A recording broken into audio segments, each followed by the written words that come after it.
When I was 8 years old, my mom handed me a box of crayons and accidentally changed my life. She called me down to the kitchen table and asked me for a favor. My dad's birthday was coming up, and she wanted me to draw his gift in his birthday card. I said, if she wants to show him what it looks like, she better print a picture because there's no way I could draw anything that well. But she told me, no, Katie, I really think that you should do this. You're so great at drawing, and I think that your dad will like this much better. And she handed me this Crayola Centennial Anniversary box set. It had 100 crayons and a sharpener in the back. My mom didn't realize what she'd done for me in that moment, but as I received her signals about my capability, it changed my narrative. All of a sudden, I was a talented artist, and I had every tool I needed to create a masterpiece. Fast forward 5 years later, and at 13 years old, I co-founded a technology startup. I know, I was trying to join a soccer team, and apparently I joined Silicon Valley. So within 3 years, we were selling products internationally and competing with industry leaders. How in the world did we accomplish this before getting our driver's permits? The only answer I can offer you even to this day is that we just had no idea that we couldn't. It all started back in 2018 when an entrepreneur posed a wild idea. A Silicon Valley-style technology startup founded and run by middle school students. No, wait until you're older. No, get some experience first. Just, do you want to build something real? I said yes and stepped into the most transformative experience of my life. But as our company grew and our products sold, I kept running into the same messaging everywhere that I went, that we were the exception to the rule. You did this at your age? I was confused because I knew our team, and we were not prodigies. We were a bunch of imperfect kids doing real work, and yet this reaction suggested that that shouldn't have even been possible, and revealed this disconnect between what young people are actually capable of and what we tell them that they can accomplish.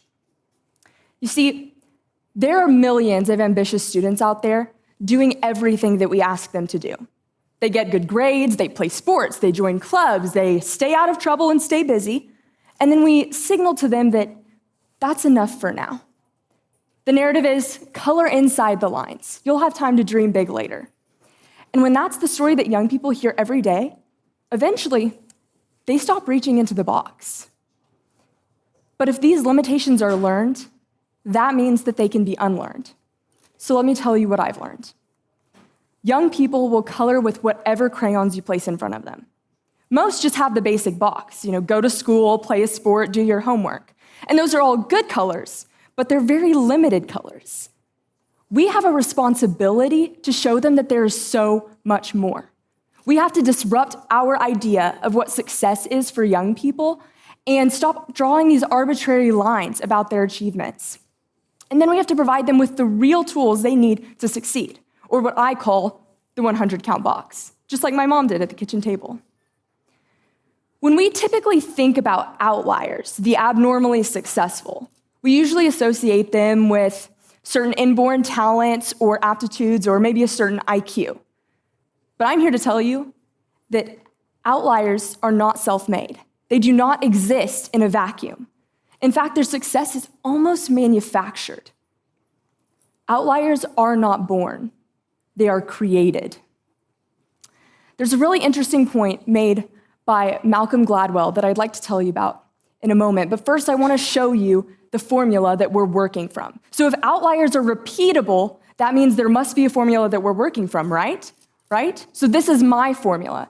Success is a result of the right combination of opportunities and environment, and that's multiplied by one's willingness to help themselves.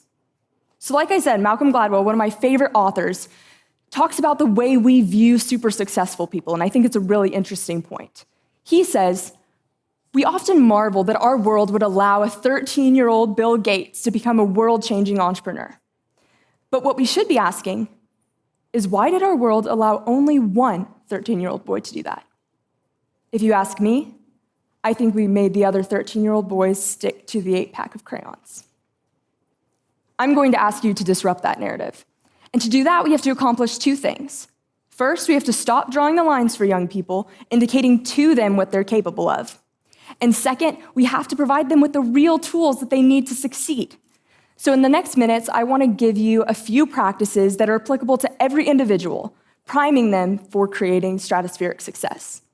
So let's talk about equipping our young people with the right crayons. First, I want you to think of this formula as moving towards success as a budding flower. First, we have to provide young people with the seed, so the enriching opportunities, the seed with potential. And then we have to provide them the environment for growth, so nurture that with soil. And finally, young people have to water the seed themselves. They have to leverage the opportunities that we've provided them for that multiplicity of success. So first, let's talk about opportunity. If we want to give our young people all of the crayons, we have to realize that a good education doesn't end when the bell rings. The school day is just the baseline. And if we're looking for exceptional outcomes, we have to provide them with exceptional opportunities. A group of researchers studying achievement gaps between high-scoring students and those who were falling behind year after year found something interesting, that those gaps weren't being created during the school year, but instead over the summer. The high-scoring students were staying engaged over the summer. Their learning hadn't stopped with the textbook. They were reading, they were going to camps, and being exposed to new environments.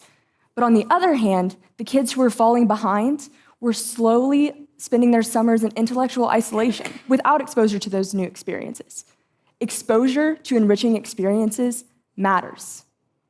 Growing up, I was exposed to musical instruments, sports, martial arts, and one of the experiences that I had was the business camp that put me in the right place at the right time to found my startup. Students don't need all of these opportunities, and it doesn't have to be expensive. This can be as simple as going to the library. But the point is, you're giving young people the opportunity to be empowered and impacted by this wide variety of enriching experiences, showing them colors they didn't even know existed. And here is the magical part. Students won't love every opportunity, and they won't have aptitudes in every area. Some of those crayons they will try out, and they won't like them, and they'll put them right back. But what is extremely significant are the crayons they love, the colors they begin using all the time. Those, they sharpen. So, if we've offered them the seed, how do we create the right environment for growth? How do we nurture that with the soil? Well, if we're going to ask young people to do hard things, we have to equip them with what they need, because otherwise, opportunity without preparation is just a recipe for discouragement, that seed just drying up on the concrete. So one of the key findings in my research is the importance of what I call a culture of winning. It's this mindset built of early, repeated experiences of competence and growth. And one of the key developers of this is something called concerted cultivation. It's a parenting and mentoring philosophy directly connected to long-term success by developing in young people what's called practical intelligence. That's knowing what to say, to whom, when to say it, and how to say it for the best result. It's knowing how to read situations and navigate systems and ultimately advocate for yourself. One sociologist decided to study this in the home, and she found that parents who practiced concerted cultivation actively fostered their kids' opinions and interests. And they didn't command their kids, they actually reasoned with them, expecting them to negotiate and to question and to engage like adults. One example of the experiment went like this. So a mother's driving her son to an appointment, and she says, "Alex, I want you to think about what questions you have for the doctor." That moment alone indicates something profound to Alex, that he has a voice. He has a right to be heard, even in this environment with authority figures like his adult doctor. Over time, children like Alex grow up comfortable participating in complex, difficult situations and engaging with institutions. So when I was growing up, we didn't have a babysitter, so my brother and I spent a lot of time with our grandparents, and they were always working. We were always sitting on meetings with renters and stockbrokers, and we were expected to engage. We were asked, what stock should we purchase, and defend your decision. Now, were we right? Probably not. But were we confident and comfortable? Absolutely. See, as we develop this concerted cultivation, these students develop this practical intelligence, and they can advocate for themselves for the rest of their lives. Inviting young people to participate as capable individuals is key to developing this culture of success. And as we foster this culture of winning, we have to think about other things too. So I want to give you another little system, another crayon for fostering this, and that's called Zorro Circles. Most people have heard the legend of Zorro, but they don't actually know the origin story. So before Zorro was Zorro, he was kind of a normal guy, and his mentor started out training him by drawing a small circle in the dirt. And he said, "This circle will be your whole world. Until I tell you otherwise, there is nothing outside of it." And so Zorro had to master swordsmanship in that tiny circle before he was ever allowed to expand outward, one circle at a time. This concept called Zorro Circles, popularized by Shawn Achor, is the idea of breaking down complex tasks into small, controllable wins. As we do this, it builds an internal locus of control and builds our confidence over time. When we were launching our crowdfunding campaign for our company, we had a few weeks to reach our funding goal. And think about it, we had marketing, we had speaking engagements everywhere, we had media interviews, and all while we were still trying to navigate middle school, mind you. And being overwhelmed was a possibility. But remember that hard things aren't impossible. They're just hard. And so by breaking down what we needed to do, we were able to build systems around these small, controllable wins, and we not only met our goal, we exceeded it. When students learn to use Zorro Circles early, they stop freezing in the face of big challenges because they know how to begin. And that moment, when a young person chooses growth over retreat, is the moment a culture of winning is truly born.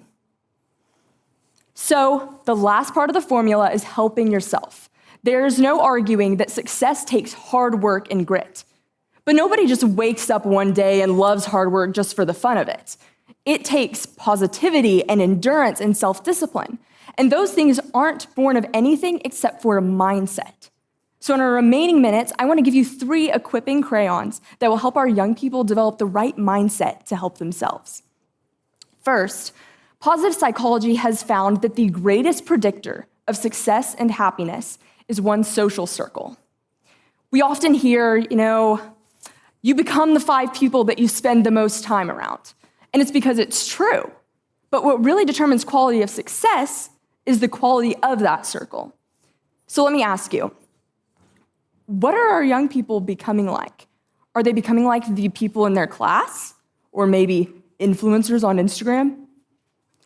When I was growing up, I already said that we spent a lot of time with adults rather than with kids our own age. It was just the way it happened. But I was constantly being impacted by how capable people think, and I was being influenced by how they thought about me. There's a research study that fundamentally changed the way I think about social influence. A software program was implemented at a school to help future teachers understand their students. So they were labeled as either advanced or struggling based on years of past performance. But there was a software error. The labels were flipped, and no one knew. At the end of the year, they found that the students who had been advanced had drastically struggled, and the students who had a history of falling behind had become the high scorers. Now, this isn't because they had any special instruction. The teachers weren't doing that. This was only because the teachers had a certain belief about those students' capability. And even though her expectations and all of these teachers' expectations were built on false expectations, false information, the students still rose or fell to meet them. So I want to ask you, what do you truly believe about young people's capability? Because the science is clear. Even if we think that we're hiding our assumptions, they leak through into our behavior and have powerful effects. So let's be intentional about our young people and help them surround themselves with the right circle, because who they spend time with is who they will become. The second practice I want to offer you is developing a personal paradigm. We always hear in culture that teenagers are figuring out who they are. But identity shouldn't come from our peers, and it shouldn't come from our phones either. It should actually be carefully crafted by the individual with input from someone who is wise and who loves them. So I encourage you, sit down with the young people in your life. Ask them who they are and ask them who they want to be. Talk about character. Talk about choosing values and emphasize the importance, because these values they choose today will determine who they will be for the rest of their lives. It's time for young people to realize that they are not defined by circumstance. They can choose who they want to become right now.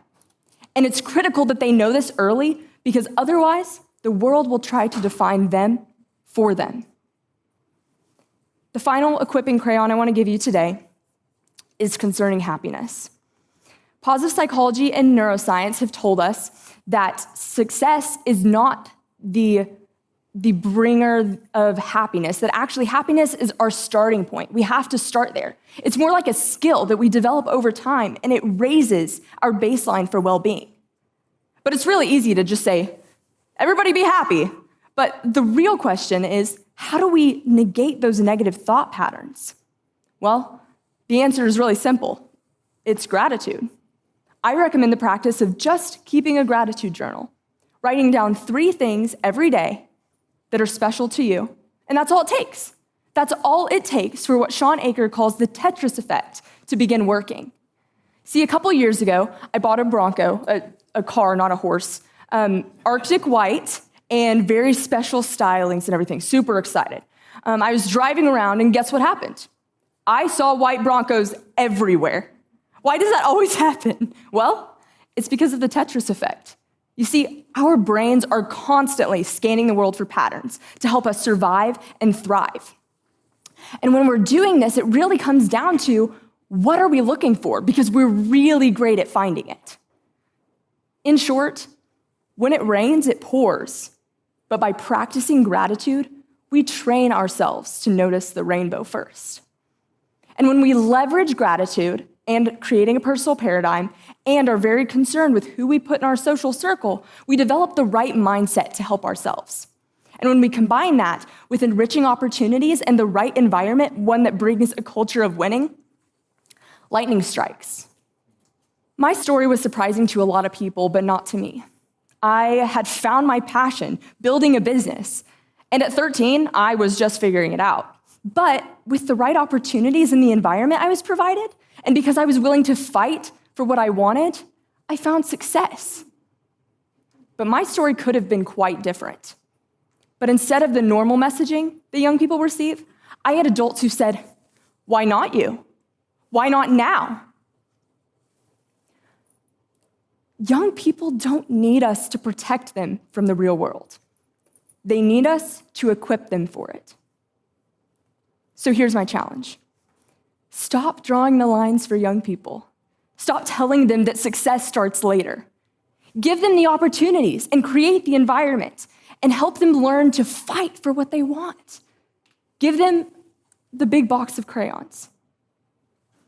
Because when young people start coloring outside the lines, the picture they create won't just astound you. It will change what the world thinks is possible. Thank you.